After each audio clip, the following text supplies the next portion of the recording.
All right, let's set the scene. I want you to imagine for a second that you've just found your absolute dream home.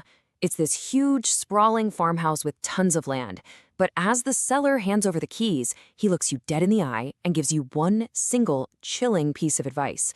A rule, he says, that you have to follow for your family's sake.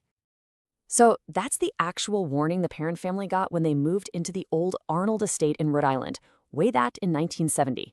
A brand new start, this incredible new house, and a super weird warning that they completely ignored. But why would they do that? Well, they brushed off that creepy warning for one very simple reason. The deal was just too good to be true. I mean, they got this massive farmhouse and all the property for a price so unbelievably low it felt like they'd won the lottery. And for a little while, it really seemed like they had.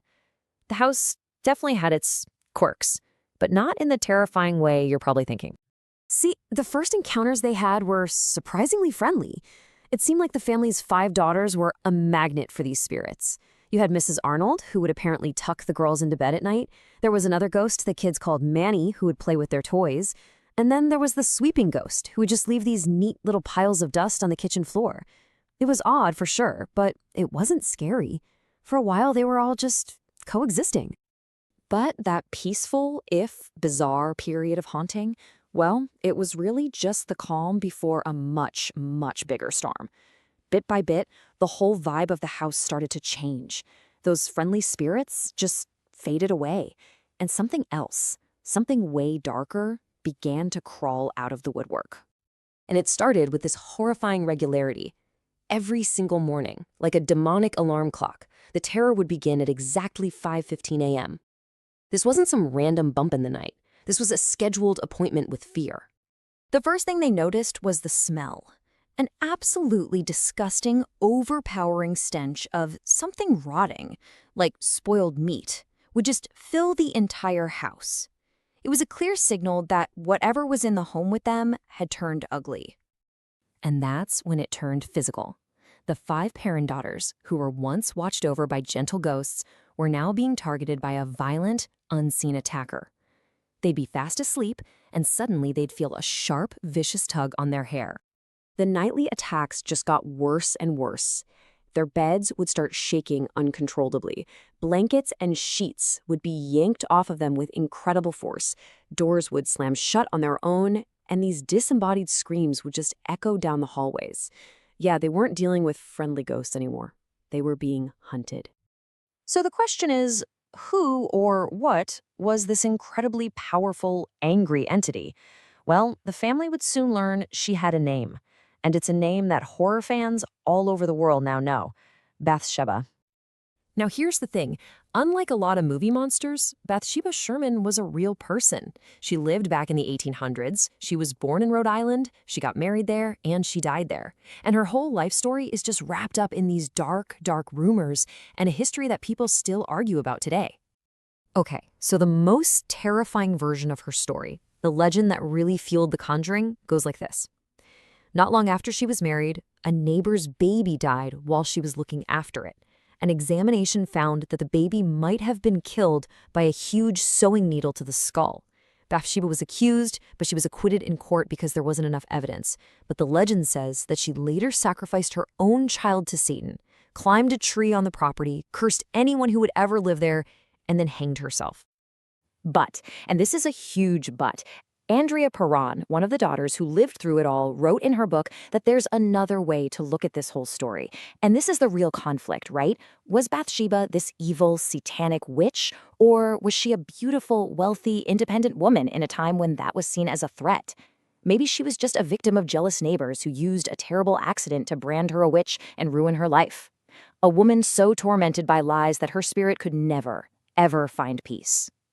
Whatever the truth was, the spirit terrorizing the Perron family had a very clear target: their mother, Carolyn. It's like this entity saw Carolyn as a rival, someone competing for the title of mistress of the house, and the attacks on her became brutal. Burns, bruises, things appearing on her body out of nowhere. The family was absolutely at their breaking point. They needed help, and they needed it now. So they picked up the phone and called the most famous paranormal investigators in the country at the time, Ed and Lorraine Warren. And when the Warrens showed up, They pretty much immediately confirmed all of the family's worst fears. They said this wasn't just some regular haunting. The house was, in their words, infested with dark entities, and the most powerful one of all was the angry, vengeful spirit of Bathsheba.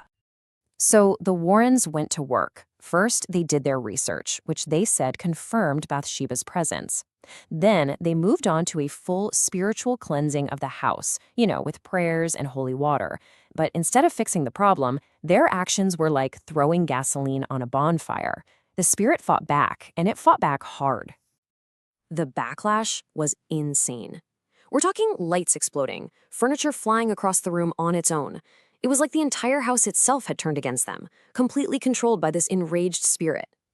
This had just escalated into all-out spiritual warfare, right there in the living room. It all came to a head during a terrifying emergency exorcism that the Warrens tried to perform on Carolyn in the basement. As they prayed, Carolyn's body apparently twisted into unnatural positions. Her eyes rolled back in her head, and her voice completely changed. It became this deep, guttural, inhuman sound that screamed out what they believed were Bathsheba's own words. "This is my house." Now, after that nightmare's exorcism, things in the house did quiet down. A lot. But according to Andrea Perron, Bathsheba never really left. The family actually put up with the haunting for nearly 10 years before they finally just fled the house in 1980, completely broke and emotionally shattered. But here, right here, is where the story takes its most baffling twist. The very next owner, a woman named Norma Sutcliffe, bought the house and lived there for years. And her experience? Absolutely nothing. Zero. No weird smells, no attacks, no ghosts, just peace and quiet. She even did her own research and claimed that a lot of the dark history of the property wasn't even true. So how on earth can one family live through a decade of pure terror and the very next person experiences total tranquility? And that just leaves us drowning in all these questions. I mean, did the Warrens' exorcism actually work, cleansing the house for good? Or, and this is a wild thought, was the activity somehow attached to the Perron family themselves, not the house? Was Norma right and the whole history was just blown out of proportion to create a scary story?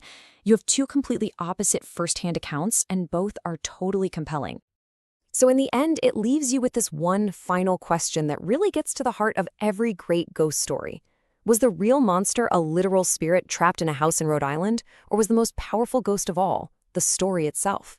A dark history, a family's deep-seated belief, and a narrative so powerful it's now terrified millions all around the globe. The real truth, it seems, is still hiding in the shadows of that old farmhouse.